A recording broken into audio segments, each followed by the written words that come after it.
Glad to see you're protecting the throne. Jaime Lannister est connu comme le régicide dans Game of Thrones, mais il aurait été tué en tant que roi si Martin s'en était tenu à son plan initial pour A Song of Ice and Fire. Bien le bonsoir, mesdames et messieurs. Nous sommes l'animation de la soirée.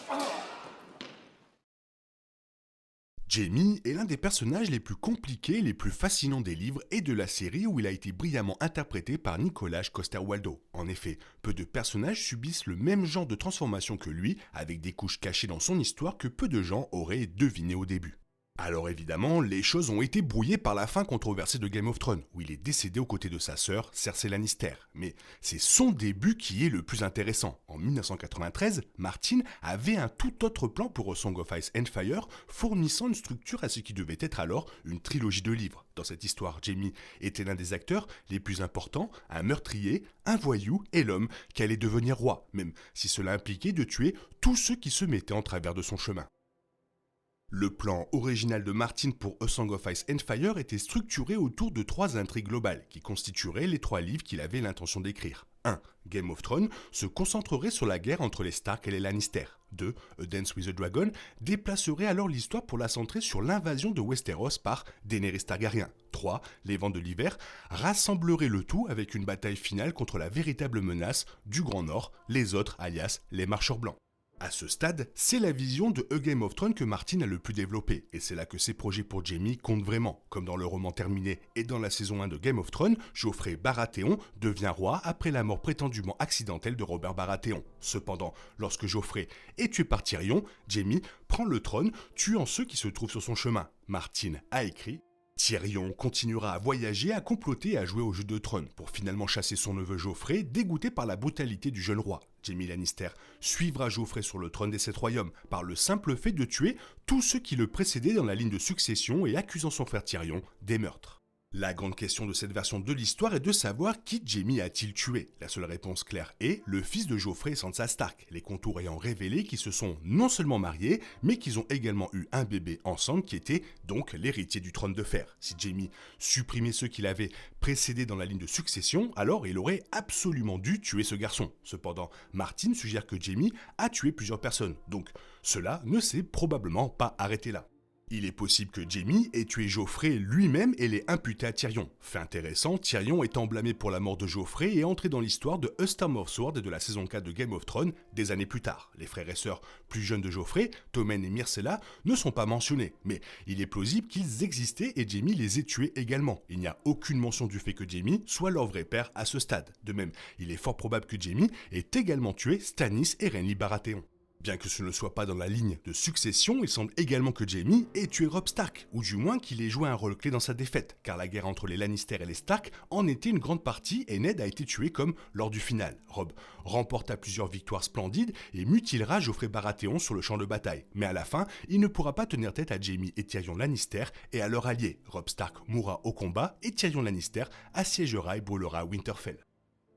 La vision de Martin a clairement beaucoup changé au fil des années, et l'histoire a pris plus d'ampleur que ce qu'il avait imaginé. La principale raison en est le style d'écriture de l'auteur et le fait qu'il ne planifie pas grand chose à l'avance, mais qu'il a plutôt une idée large et voit ensuite où l'histoire et les personnages le mènent au fur et à mesure qu'il écrit. Comme il a décrit au Guardian en 2011, il est bien plus un jardinier qu'un architecte. Une grande partie de l'histoire autour de la bataille pour le trône de fer s'est étendue, allant au-delà des Stark contre les Lannister dans la guerre des 5 rois, qui n'est pas mentionnée dans le plan de Martin. Jaime, quant à lui, se développe en un personnage aux multiples facettes avec un arc de tragédie et de rédemption, et faire de lui un roi impitoyable n'aurait donc pas eu autant de sens. Jaime ne devient évidemment pas roi, mais il reste encore quelques signes et bribes de cette histoire visible dans A Game of Thrones et, par la suite, dans la saison 1 de Game of Thrones. Ce Jaime est une version beaucoup plus impitoyable, présenté comme l'un des principaux méchants dès le début alors qu'il pousse Bran Stark hors de la tour. Il est un antagoniste majeur pour Ned Stark, l'affrontant à Port-Réal et se battra plus tard contre Robb également, bien qu'il ne le batte évidemment pas.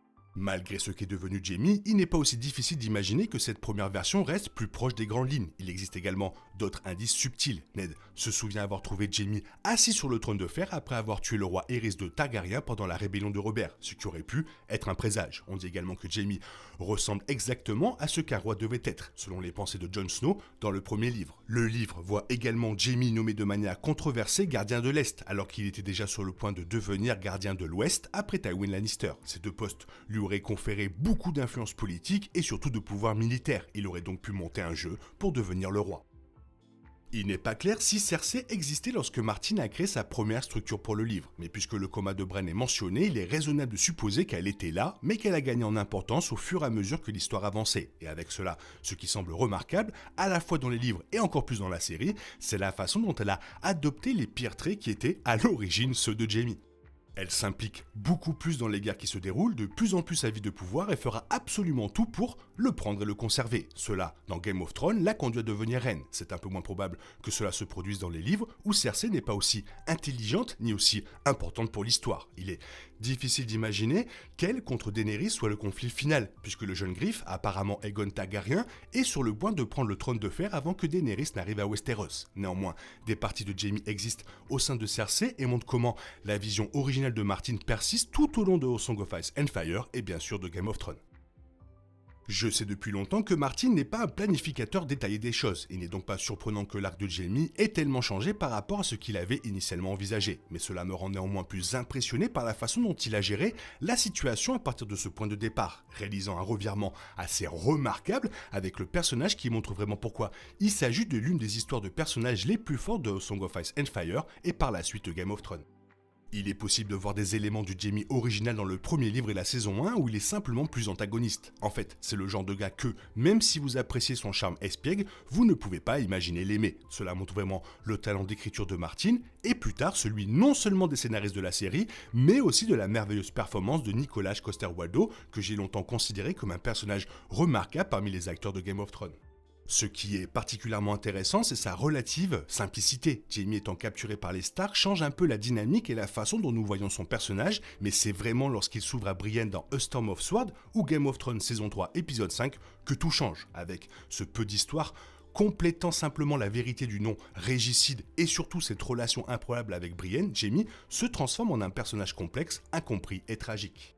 Ses crimes ne sont pas oubliés, ses péchés ne sont pas effacés et il ne se transforme pas soudainement en héros. Mais cela n'en est que meilleur pour moi. La rédemption devrait être compliquée car les gens échouent, réessayent et échouent encore, c'est beaucoup plus réaliste. Donc le fait que Jaime ait commencé comme quelqu'un qui, sur le papier, semble plutôt simple et soit devenu un personnage avec beaucoup plus de notes que la plupart, ne fait que renforcer ma conviction qu'il a l'un des meilleurs arcs de personnages des livres et de la série. C'est quand même fou de parler des premiers plans initiaux de Game of Thrones. Toi, qu'est-ce que tu en penses? Fais-moi part de ton avis dans la zone commentaire, sinon il est temps pour toi de reprendre le cours normal de ta vie. On se retrouve bientôt pour une nouvelle vidéo. Bisous, bisous, bye bye. Il est impossible de compter sur les autres de nos jours. On est obligé de tout faire soi-même. Je me trompe? Rien de grave, j'avais tout prévu. Où va le monde, je vous le demande.